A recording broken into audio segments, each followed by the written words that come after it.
Hello, beautiful human. I'm Zach. That is Dan. We welcome to the studio for the first time ever. You're very interesting. Dax is here. Yo. It's Dax. Yes, sir. Is that how you introduce yourself? Well, I usually say this. Man, it's your boy Dax, and we back at it like a bad habit. If you want something in this life, you better go grab it. And today, baby, we finna make a big play. Oh, look at you. That's my affirmation, daily affirmation. Do you say that on camera? You know, there was a period of time where I was saying it every day on like all my stories. I don't anymore, but I still say it like in the morning when I get to the mirror. To you? To myself, yeah. Was there a part of like you sharing it on social media that was like really talking to yourself at the same time? Yeah, there was. I mean, at the time when I first started that affirmation, I was a senior in college, and I was just trying to convince myself to wake up every morning and make a big play. So I would literally just go to the mirror by myself and just start hitting it, being like, you're going to make a big play today. You're going to make a big play. What is that rooted in? Was it rooted in like wanting to be a professional athlete? Was that rooted in? It was rooted in when I was 11 years old, I found the law of attraction. Anything you think about comes to pass, positive or negative. True. So I've always, done affirmations and spoke life into existence. I got that tatted actually. Really thought about things, visualization, all that stuff. I learned The Secret when I was 10. So The we're video, the same The Secret, age. exactly. I found it on YouTube. Yeah, it's life-changing. Yeah, it truly is. Like your thoughts, like do like influence your actions, Right. And even if you're thinking about it, doesn't mean like it's your North Star. You know what I mean? You know what you're working towards. Right. And a lot of it's just becoming aware. I tell people all the time, like one of the biggest differences I've seen in my life is I found the law of attraction earlier than a lot of people. So how much of that is because it does influence where you end up in life, right? Because like you wanted to be a basketball player very early on. Correct. But it wasn't until you shared a poem with your teammates that you realized you had something special, right? Right. I think I was always sort of like inclined to talking. Like I was really good at doing speeches growing up. I was like, man, I'm not even going to try to memorize. I'm just going to go up there and speak. Whatever happens, happens. Good at putting words together. Loved English class. So I like that type of stuff. But once I wrote that first poem and showed my teammate, and I was like, wow, I'm really good at like actually like crafting words. I was just like, I think this is what I need to do with my life. I think this is my calling and not like my passion. It's like what I'm meant to do. Totally. Yeah. What was the first poem about? Man, I try to remember it all the time. It goes like this. I don't have it all memorized though. So I'm sitting on a bus on the way to play the University of Arkansas, Fort Smith. It's like a 30-minute drive. First, I try to write a rap song. Looked down and it was terrible. I was saying stuff that did not align with my life or my values. So then I go, man, let me try to write a spoken word poem. And at that time, I thought I had coined the phrase, did a quick Google search. I didn't. And then I start writing, it goes, it's so easy to see what's different when we live in a world predicated on creating your own image. You see, being the same is lame, but what's insane is that all fads die because acting like someone else is eventually labeled plain. They lied. There's nothing wrong with being basic, and if what your heart draws you to is considered tasteless, my friend, please remain nameless. The real truth is, who we are, we must face it, because trying to be something you're not takes way too much energy, and there's no way our soul can sustain it. The task is shameless, and if the only reason is to become famous, we'll lose ourselves and join those who became brainless. These rankings need a real revision, new criteria separating the real divisions. What should really count is, I think I said, is your world where a 1 is what you physically see and a 10 are the things you constantly envision. All we need is a call to action and stop dividing ourselves and realize the realize are multiplied by us not thinking we can't be something like the division to the something fraction. And then I said, remain true. But if something, don't forget, you can come off the bench and still impact the game. It was something like that. And I was just like, dang. Showed my teammate and he was like, whoa. It has a natural rhythm to it. Right. So you can adapt that to music, but what do you do with that next? Like how long does it take you to write your second poem, which you eventually turn into a record? Right. So eventually, I write that poem. And the first thing I said to myself, I'm like, okay, maybe like this is what I'm meant to do. Basketball was something I worked like tirelessly at my whole life, but this came really naturally. So, okay, how can I speed up the process of getting better? Okay, well, first let me look at all the people who are the best at this, see what they do, try to figure out ways to like do drills. So what I would do, I called it mental health walks. I would walk to the liquor store in Wichita, Kansas. I would buy the cheapest alcohol I could find. It was like $2. And then before I would go out and party on the weekends, I would take a couple sips and just like sit down. Okay, I'm just going to write. So in the beginning, I was writing all these crazy poems, Dear School, Dear God, Dear Alcohol. And my goal was to be the Drake of spoken word poetry. That was my goal back then. So I was just like, man, I'm just going to take this to the moon. So I was just writing all these crazy poems. And I would make videos and just grow it like that. Interesting. So like your intention wasn't to be a rap artist. No, I didn't want to rap. Growing up, in Ottawa, Canada, a lot of people I knew had tried to become rap artists, and I was looking around at our environment, and what I would see sort of at the top of the mainstream, it just didn't make sense or relate to what I was seeing. So I just always thought, like, man, what are these guys doing? It's not, like, it doesn't really fit with where we're from. So, which why for me, poetry was so potent, and I just wanted to do the poetry thing. And I was doing like open mics in Wichita. I was doing motivational speaking. My coach, who's actually a great speaker, he still goes from school to school talking about mental health, Coach Potter. He would take me to different schools to do motivational speaking for athletes. So I was doing that and just growing it. So at what point do you put it to a beat? Production? At what point do I put it to a beat? So that's like 2016, 2017 or something like that. So by just now I'm doing research as to okay, who's done poetry? What's the top of this? What's the pinnacle? How far can I take it? Like the biggest poems are really rap artists, right? Well, I didn't know this. At this time I'm following button poetry and I'm thinking about, okay, I'm going to move to Seattle because the poetry scene there is amazing and I love the rain. So you really wanted to be like spoken word, slam poetry. Right. Because in that moment, what is the pinnacle of success? What was the highest level of the poetry game? At that point, I feel like, who I love? Prince EA. He's amazing. He was making these elaborate videos, motivational speaking / poetry. And, he had all these amazing ones. And I thought that was just dope as hell. Very cool. He's my guy to this day. So that's dope. But yeah, for me, it was just this is what God has chosen me to do. So I'm not sure where it's going to take me, what it's going to create, but I'm just going to impact the world with it. So impacting the world is a part of it. So did you care about how many people saw it? Yeah. Yeah, for sure. And a part of that is applying these poems to reach the masses. Right. Which button poetry is not. Right. It's not that big in that scene. So then eventually I find out that Tupac also wrote poetry. So now the law of attraction starts to kick in. I've always listened. I was never really a music fan. It was background to my basketball training. So as I'm thinking about Tupac more and now searching into his life, he did poetry as well, I have a dream, right? I don't like dreams anymore because once people start telling you their dreams about you and you don't know them, it messes up the whole dream thing. But I've had two dreams in my life. When I played basketball, Michael Jordan came to me in a dream and he said, this is how you score the basketball. When you're open, shoot. If you miss, shoot again. And if they cut you off, change directions. That's how I led the conference in scoring. That was my thought. If you're open, shoot. You miss, shoot again. Cut you off, change directions. Also a great analogy for life. Totally. And he came to you in a dream. It was a dream. I don't want to say came to me, but I had a dream. Yeah, you had a dream with Michael Jordan in it. So the second dream I remember in life is Tupac came to me in a dream after I started seeing all this Tupac stuff, and I went to go watch the All Eyes on Me video at this theater in Wichita, Kansas. I don't want to say Westgate Square. I forget them all. But the dream was this. Hey, I know you want to impact the world, but poetry has no replay value. You should put your poems into songs because they'll have a bigger reach. That's essentially what he said in the dream. So after that, I remixed a song. The first song I ever remixed was One Dance by Drake. I think it's with Rihanna, Yes. Yes. Yeah. So I remixed that, and it was a glorified spoken word poetry on the beat, motivational. And then I just kept going from there.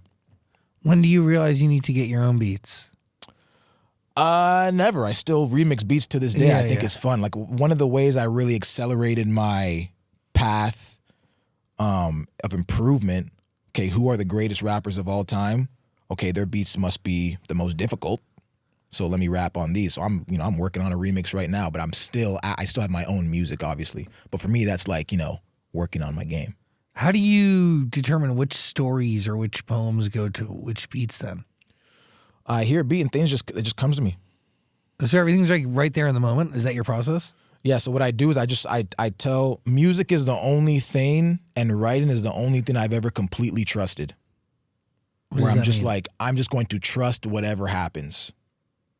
That's the right way Whatever to be. comes, I'm going to go with that.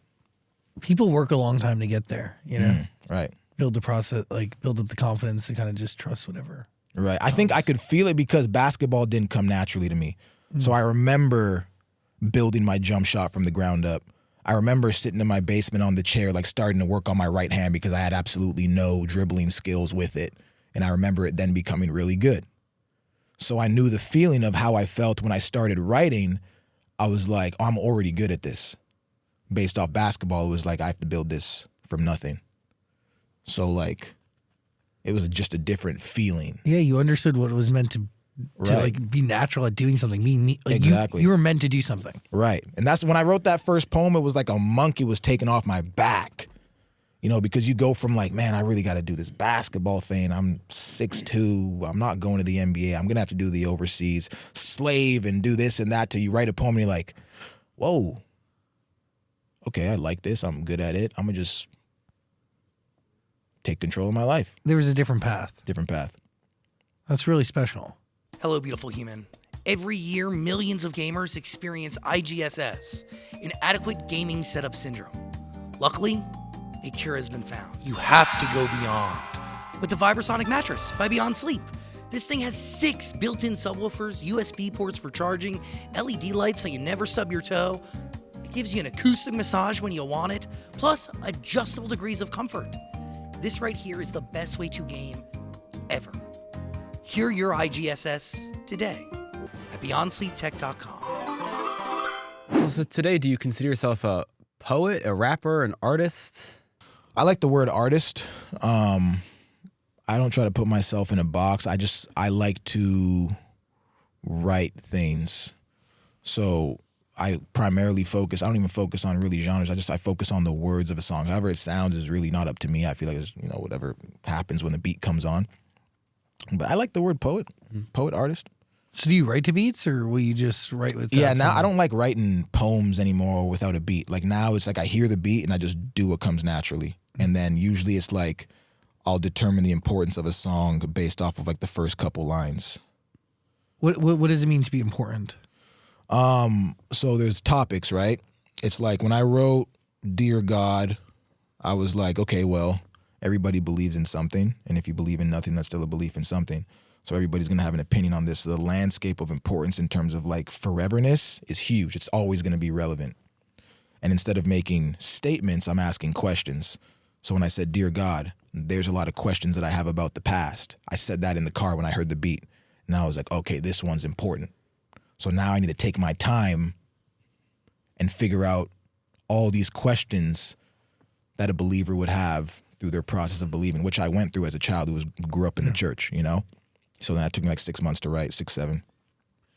You have an interesting set of beliefs. You do. Like you are like, you're Canadian, you're Yes, sir. Christian. You also like your time in America is spent in like Kansas and stuff. Kansas, Montana, Wyoming. Yeah. Super. I actually grew up in a little bit of Mississippi too because my dad worked there. Oh, wow. And then Pennsylvania as well. Wait, whoa. Yeah. So you came over with your parents. I thought you just came over for college. So my dad and mom are both from Nigeria, so I'm Nigerian. My dad was like, you know, man's a genius, but he got the Commonwealth Scholarship in Nigeria. Oh, cool. So him and my mom came over here to St. John's, Newfoundland, and he was a structural engineer and doing professoring at the university out there. Like it's like a rock. So I was born there. Whoa. But then like once we moved to Ottawa, like there was no jobs and then we were on welfare. So we ended up coming to America to work. Oh, holy shit. So Mississippi, then eventually Pennsylvania. So do you have dual citizenship? What's your deal? Yeah, I have a green card. That's cool. I just got to take the test and I'm a citizen. That's wild. Yeah. I've never met anybody who's actually immigrated from Canada to America. Yeah, I try. Because like I'm not gonna lie, Canada's fucking awesome. Yeah, it's dope. It is. It's a great place. Great place to raise a family. Yeah, and I mean they just care about people. I think a little bit differently than we do here. Yeah, it's definitely different. I tell people all the time, Canada, we have 30 million people. America has 300 million. That is wild to think about. Yeah, so It's the same way in like Australia. They have 28 million. wow. I'm like, dude. But it's huge. Like the landscape of the land is huge. But just in LA, there's 18 million. God. Between the LA and OC, you could literally be fucking Canada or Australia. Yeah, so I feel like America is just a bunch of different little countries. Because Texas feels like a whole other place. I was just there on tour, and I'm like, oh. You must experience some serious culture shock going from Canada to here. I've been playing basketball for so long that I was always here. Like AAU and stuff. So I've always feel like I've just sort of been in America a lot. But definitely, there's some things that are definitely different. I remember I was in Kansas once I transferred to D2. And I was just like going to the gas station and just like a dude just had a gun on him. I was just like, hold on. Crazy. Like it's just different things you got to get used to that you don't necessarily see in Canada. No. And I'm not saying one's bad or good, but it is what it is. You wrote a song for Hillary Clinton, though, didn't you? Oh, yeah. Hillary Clinton. Lots of trumping, now we tripping. That was like my first viral song, actually. Yeah. And you also had what's your relationship with Danielle Bergoli? No relation. But No relation. So you have a hand in changing her life forever. that sound was viral when I made that song. You know what? That was like one of the pinnacle moments in my life because I was working as an overnight janitor when that was going viral on Musical.ly, and someone DM'd me and told me, but no one knew I made the song. So That was actually the motivator to why I started saying it's Dax in all of my songs at that period of time. so people knew. So people knew. You had to market. I had to. So, okay. I've always wanted to know, did she get a lot of money from that, or how does that work? You know what's crazy? So I'm working as an overnight janitor, 725, and so the way YouTube works is like they have to claim it. Yeah. So like I got the first 13 days. So you got the first So I 13 made like a days of couple money. thousand, and then like it started going crazier viral, and it was claimed By right who? before I was about to get a big check. Who claimed it? The label that they're whatever label her. Oh, she was under. Yeah, Interesting. I wasn't mad though. Hey, I got some traction. I grew. It was good. So, by the way, you made the song "Catch Me Outside." How about that? Yeah, You took her phrase and made it into the viral record that would go on to be stuck in everybody's head. right. It's had 22 million views now. Yeah. The music video is. Yeah, man. Back then, yeah, I was going crazy back then for me. Woo, Dude, that's nuts. Yeah. So, do you figure this out? Like, is there a part of you that cracks a code? Because there's a thread between that song and the Hillary Clinton record. There's Right. a reason why they're viral. Right. I think it's I tell people all the time I just go with like my life. So like when I made Hillary Clinton, at that time I was making these poems on a wall. When I had a break at work, I'd make like I made like 300 in that year. And I used to take these mental health walks, and at that time Donald Trump was going versus Hillary Clinton in the election. And I just remember being so like it was more the fact that like Donald Trump was on The Apprentice and everything like that. And I was like, man, it's amazing that he could just run for president and, win. Like, this is great. Like, it actually motivated me because I was like, wow, you can do anything you set your mind to. It's true. So I was just walking to the liquor store. I just go, Hillary Clinton. Lost the Trump and now we tripping. Thank God I got a passport. Couple months I'm going missing. Right back to Canada because it's violent, looting and riots. Wildin', they wildin'. Democratic Party crying. All the Republicans smiling.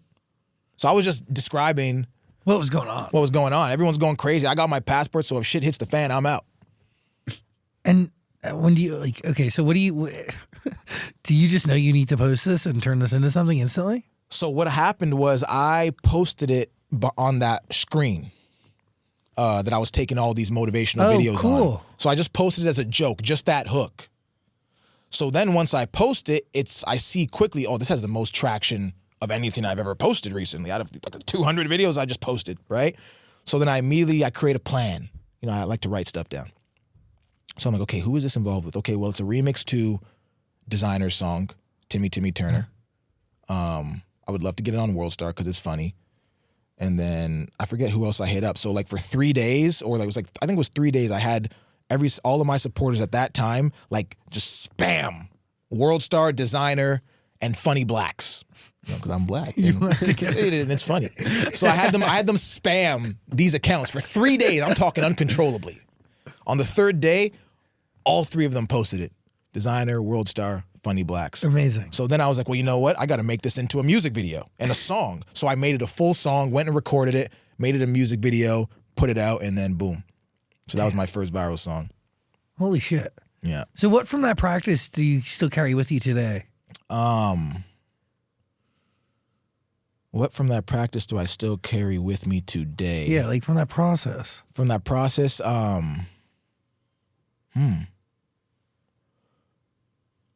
people, well, first, mass marketing. You know, if you believe in something, you know, Go for it. go for it.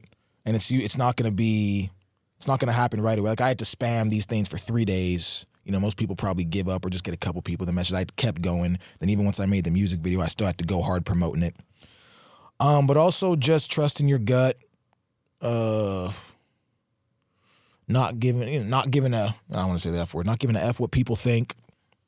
You know, because a lot of people are probably like, man, why are you doing that, man? Like, da-da-da-da. I was like, man, I don't care. It's a positive song. It's talking about reality. Everyone in America is experiencing it right now. I think it's relevant.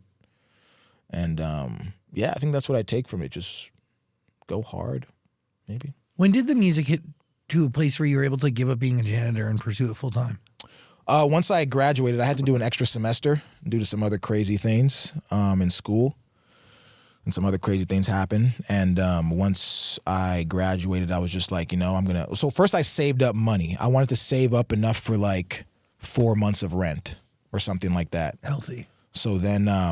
So you could literally have cushion, right? Exactly. Just like 4 months to really make some stuff happen. And at that time I went to California and I was there for like 8 months. And I was like, man, for 8 months, all I'm going to do is try to gain facial recognition. I went to a bunch of music events. I would literally go on Eventbrite and just like search up every single music event and go to like 4 or 5 a night. So I did that for 8 months. And then after 8 months, I looked in the mirror and I was like, man, the only person who's going to change my life is me, not someone I meet at an LA party. It's true. Or something. And then after that, 3 days after I woke up 8 months and found myself in the mirror, I was getting... my lease I was getting evicted from my apartment and my lease was getting canceled. And then I wrote She Cheated Again. And then that's my first like personal song that blew up. And then boom, that was it. Is that song based on reality or imagination? Yeah, that song's reality. You got cheated on? Yeah, I mean, who doesn't get cheated on at least once in your life? If it didn't happen, you probably didn't know. Yeah. Like, I feel like everyone goes through it once. I feel it's like a... Yeah, but yeah, it happened. Really? Yeah. Now I'm nervous. Shit. Listen, man, I tell people all the time, I've played college basketball, been an athlete. I went to 3 different schools in 4 years. Wow. And then I was blessed by God to become a music artist. Like, my experience and what I've seen, you know, I've seen a lot of stuff. So, And what you've seen leads you to everyone what seen me gets leads cheated me on believe once. is that, you know, my umbrella theme for 2024 was this. People commit crimes and still get defense lawyers because if they admit to the crime, they have to take accountability. So oftentimes when you're talking to people, they're only actually telling you what they think you want to hear. You know, so I think it happens to a lot of people. Some people just don't know.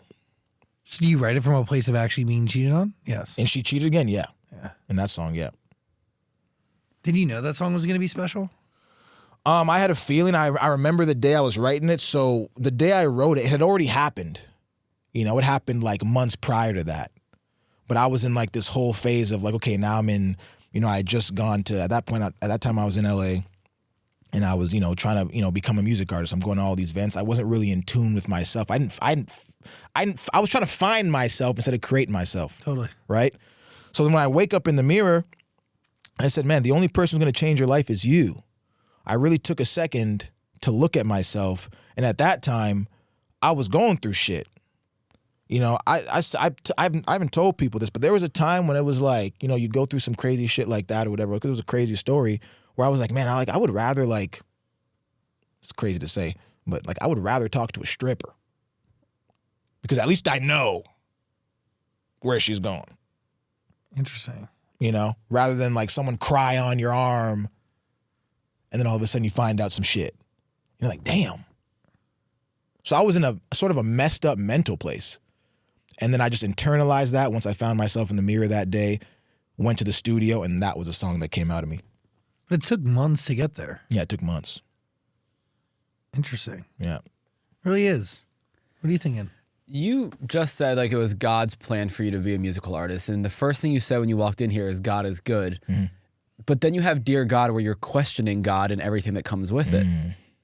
That song was written like 4 years ago, I think. Something like that, yeah. Have your questions been answered? Have your thoughts changed on God? You know, I've told people a lot of times that song wasn't actually, like, I personally didn't have questions, you know, but I think those are questions that a lot of people have. Like, I came out the womb in the church. Like, I don't know if it's my mom texting me right now, but if I pick up the call right now and I put it on, she's praying right now.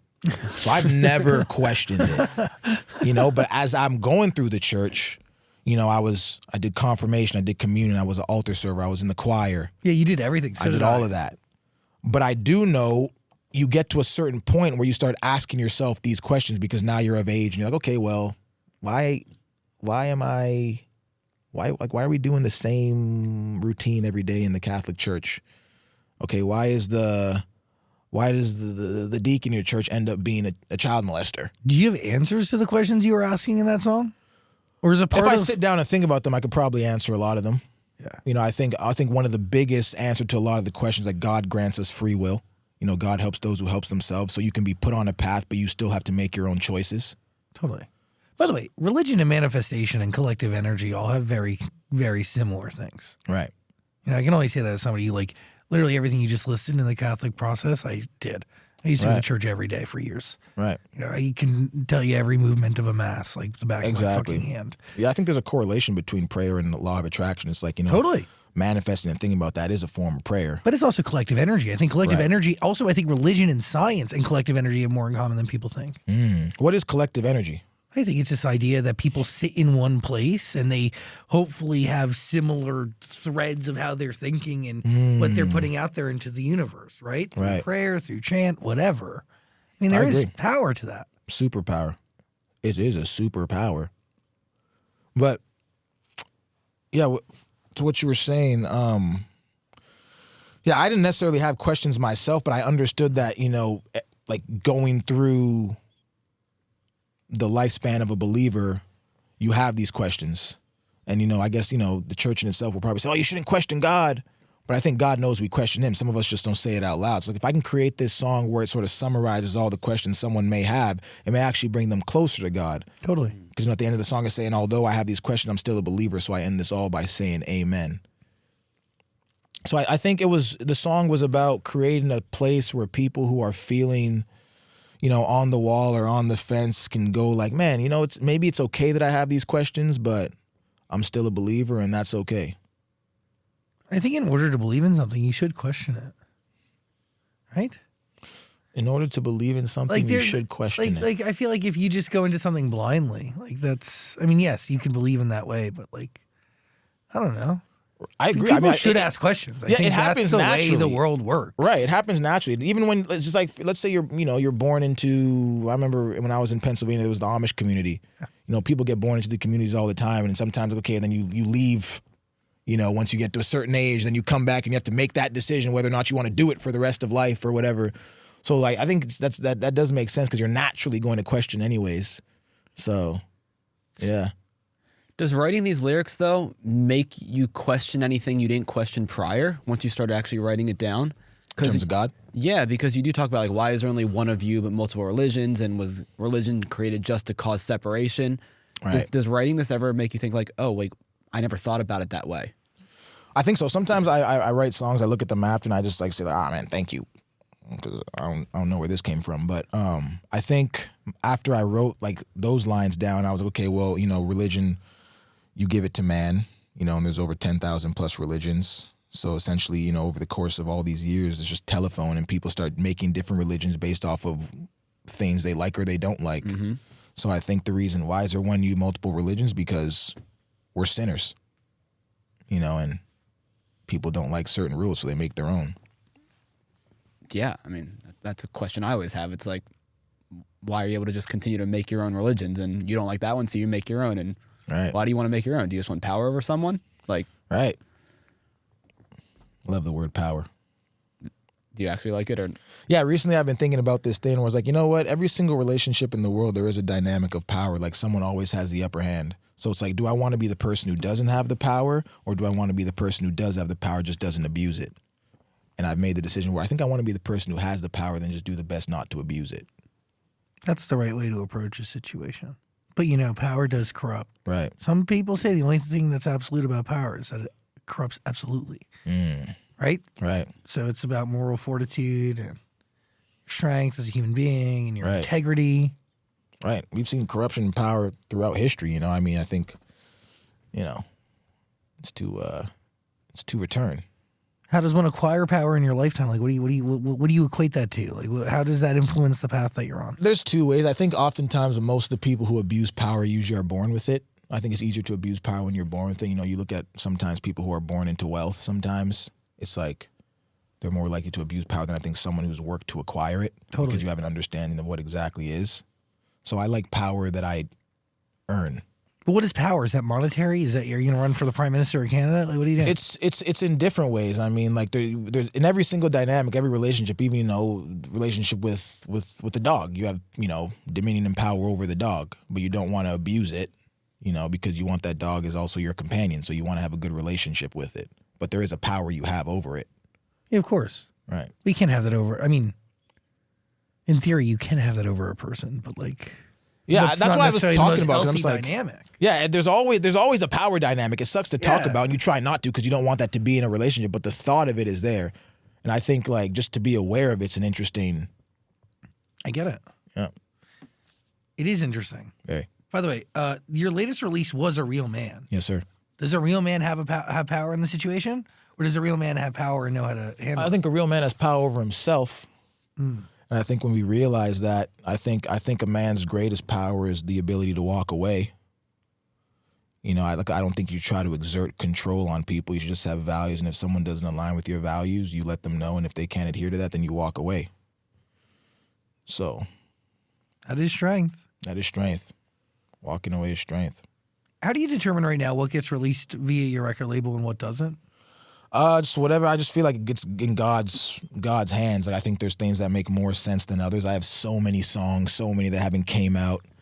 But A Real Man was actually sort of written recently, and once I wrote it, I knew it was because I'm just at that season of my life. I just turned 30, you know, and I think a real man, to be a man, all these things line up perfectly with what I'm going through and what I continue to see as I get older. So it just felt like it was the right time for it. Did you sign to a record label because you didn't get 500,000 likes on a TikTok? No, so what actually happened was, I signed to Records, you know, a small subsidiary of Columbia. Yeah. Once I made Dear Alcohol, it was going absolutely crazy. And I was like, you know what? I think this is a song that deserves to be on the radio. So let me try to partner up with a company that can hopefully help me get it on the radio. Smart. That was my decision behind that. Do you think you made the right decision? Yeah, I think I've never regretted a decision I've made. I mean, maybe in the beginning you do, but then when you look back, it's like you can't get to where you're at unless you go through what you go through. 100%. So I think they've done a great job, you know, helping me with a lot of different things. So it's been great so far. Dude, your monthlies on Spotify are really great. Amazing. You're one of the few artists that really have translated from TikTok to their originals. Right. I tell people all the time, if people look at my numbers, my organic numbers are crazy. You know, I don't have all the bells and whistles of all the other stuff, but like, you know, you go to like, you know, Dear God has 66 million views on YouTube. It also has like 80 million streams on Spotify. Yeah, that's Dear great. Alcohol 190. It's like it's very organically pleasing. What do you attribute that to? Great words. I market my shit hard as hell. I believe people market as hard as they believe. I like organic. I like to know exactly what I'm generating, so I never have to like guess. It's like, okay, this is what it is, and it's growing all together at once. So I attribute it to that. And really just like, I mean, I think I make some of the most relatable music of all time. You know, like Dear Alcohol, Dear Mom, Dear God, you know, Depression, No, To they Be a are. Man. Yeah. There's a lot of them. People feel understood. Yeah. What are you thinking? Do you think you can be one of the biggest rappers in the world, have a career like a Drake by telling the stories you tell in music, or do you think you need to be able to make fun party music to get to that success? Because you do have massive numbers, but what's it going to take for you to get to that next level? I don't even like the word rapper, but Artist. I think there's a lot of things that are out of my control. I think personally, one thing about I'm not even comparing any type of music, but I think most of the population doesn't even truly know what they want. I think, a lot of things are shoved down people's throat. So I think my stuff spreads really well, and it shows that this is what like people do want this music. It may not be what's mass marketed, but there's organic appetite. Yeah, it's organic. People want to hear it, and everything's not for everybody. I think I don't have any club music or anything like that, but I think eventually people get to a point in their life, they wake up and they ask themselves, what have they done? And I think that's when they find my music. I mean, I think it's the perfect. I mean, A Real Man is a country. Would you consider it a country song? I would consider it country. Yeah, I mean, country is. I mean, it's always been massive, but country is just like a big thing that everybody's trying out. How did you end up in the country lane? God, it was 3 years ago. I had just went on my first ever tour with Tech 9. That was 55 shows. Drank every day before the show. I drink before I go on stage, tequila. Then I got off that tour. I did my own American tour and Canadian tour, drank before every show. So that year I did 100+ shows. And then right after I got done with those 3 tours, the pandemic hit. And that lasted how many months? Drank during that too. So then the pandemic was sort of like on the verge of like being over-ish. It was like, I think it was January of that year whenever I released Dear Alcohol. I woke up one day and I asked myself, when was the last time I didn't drink 2 days in a row? And at that time I didn't have an answer. Woke up the next morning, went to the studio, which is in my bedroom. Lex played a beat and Dear Alcohol came out. So when we made Dear Alcohol, I was like, oh, this is different than anything I've ever made. I mean, I've made country sounding songs before. Most people don't know. My first artist name was actually Almost Cowboy. Just after like living in Wyoming, Montana, and Kansas and all these places, my monotone singing voice was always like that. And I joked around like that with that voice with my friends when I was younger. But when I made that song, I was like, oh, cool. But it was essentially just the storyline of my life. I needed to figure out a way to stop drinking. So when I made that song initially, I remember I was drinking to it for a minute when I first made it because I knew when I dropped it, this was going to be the first time since I was 17, I was going to need to like try to stop drinking because the weight of this song, I couldn't push it while also still drinking the same way. So I was like preparing myself for that. Do you think the song almost forced you to like figure out your relationship with alcohol? Oh, yeah, for sure. When I first said I got wasted because I didn't want to deal with myself tonight, I looked at myself and I was like, whoa. And then I realized it was an important song, and that's when I took the time to write it. But I knew once I dropped it that I needed to change my relationship with alcohol because I think that song was showing me where I was going. And then when I first dropped it, I went 6 months sober, and that was great. Ended up drinking tequila on my first ever vacation. Went a little bit downhill from there. Then I jumped back on the horse, I think about 3 months. And now I would say my relationship with alcohol is a lot better. So it wasn't even like how did the country thing happen? It was like I was drinking too much. And this song was made. It ended up sounding like that. And then I was like, well, I got to put this out because this is going to be like the change in my life and hopefully the change for others. And then boom, all of a sudden, I had a country song. Now you sing. Now I sing more. Yeah, a lot more. That's pretty cool. Yeah, it's pretty cool. What's it like working with Darius Rucker? Absolutely amazing. It's legendary. It's dope. Man's a legend, man. I was on tour. I actually I was in Canada when I got the call saying he was going to do it. That was great. And then I ended up being in California filming this video called Catch the Rain and got invited to his concert. So met him there for the first time. Legendary. And then I took a day off on a tour I was on to go film the music video with him in Nashville. Smooth. So who reaches out to who to work together? Like how does there that... was on the records team someone reached out and knew him, and he loved it. He's like, oh, it's fire. To be man, Sick. So that was that. Do you give notes back? How does that work? Nah, I don't give notes back to Darius Rucker. It was legendary. I heard it. I was like, woo! Let's go. By the way, you can listen to it. We're going to put a link below. You can also listen to all of Dax's music. Link down below. What are you thinking? Have you heard from Eminem yet? No, haven't heard from him. Still not. No, And how many of those Rap Gods have you released? Like 4 or 5? How many Rap Gods have I done? I think I remixed Eminem Rap God. I have my original Rap God, the next Rap God 2. I've remixed a bunch of Eminem songs, but no, I haven't heard from him. Yeah, because I know at the end of the first one you wrote, Eminem, if you've heard this, please reach out. Right. What's it going to mean to you when he finally does? Because they're really good. They're really, really good. Oh, yeah, they're pretty legendary. It'd be great, man. I think when I first started, I like to look at the people at the top and who are the best at their craft. As a basketball player, I looked up to Michael Jordan and Kobe Bryant. So you have some of the greatest rappers of all time, and it would be great. What is it about the remix that keeps you going back? Is it the remixes that keep me going back? I think it's fun. I think what's its purpose to your overall mission? The purpose of the overall mission, I think, in order to do something, I would never do something if I didn't want to be the best. So I think it helps me get better. Some of the stuff I say on the remixes I can't put into my original songs. So on those remixes, I get to be a little bit more free flowing and put some crazy bars together. Whereas, I'm not going to do that on my original songs all day. Are you channeling a different version of yourself, different side of you? I wouldn't say a different version of myself. I tell people, so like when I'm writing a song, I want people to be able to read it, from front to back like a book. Like Dear God, Dear Alcohol, To Be a Man, all these songs can be read with good grammar. And I think that's important. It's like, what's the point of, if someone's smart, but you can't explain it to a 5-year-old, or how smart are you? So I think understanding is key.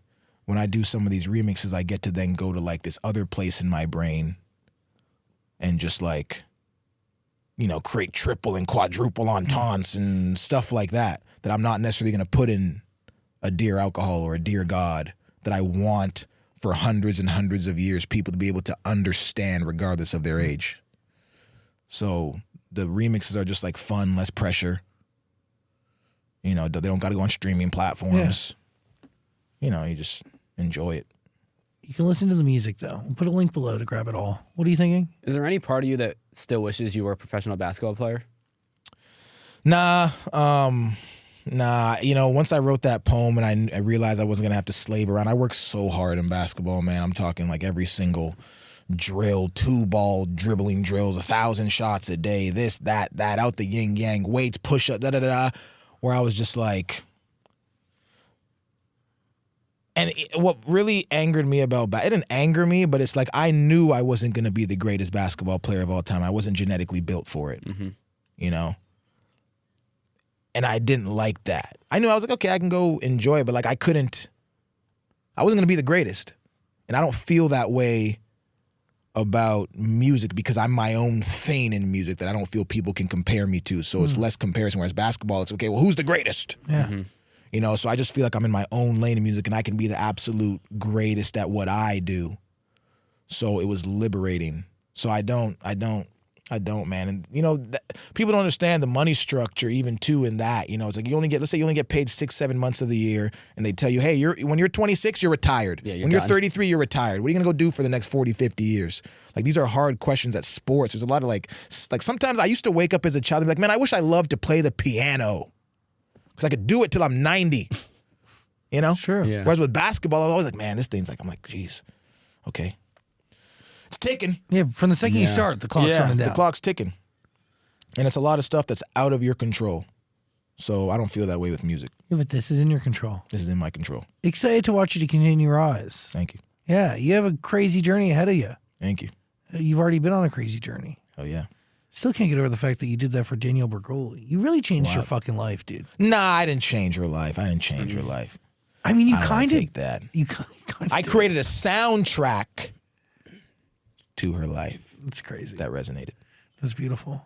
Did KSI congratulate you on Dear Alcohol going platinum? He recently did, yeah. That was pretty cool, right? That was pretty dope. Yeah. I love that, man. It was a great full circle moment. Yeah. Do you have any relationship with him today, or is it just on the No, internet? absolutely no relation. Never spoken to him. Really? Never spoken. He's a good guy. Good guy. I could see a collab happening. It would be a full circle thing. It would be a full circle thing. Yeah, it would be a full circle thing. I've been in contact with like some people on his management and stuff like that, but I've never sat or spoken with him personally. Would you want to? Yeah, why not? I think we're both grown men. I love what he does, man. He's has an influence on a lot of people. Yeah. And when you have that much influence, you want to make sure you're doing positive things. So it'd be great. I mean, him and Logan took their beef and turned it into Prime, which is making $1 billion. So right. I think there's something there for you guys. It'd be cool. Oh yeah. Dax's music's waiting for you. Link below. Give it your time. Thanks for being here and giving us time and energy. I really appreciate you. Thank you. You're really special. Appreciate that, man. You know how to say, man, time is the only commodity in this world once you give, you can't get back. So when you give time, you're giving your all. Thank you. Dax, everybody. Woo.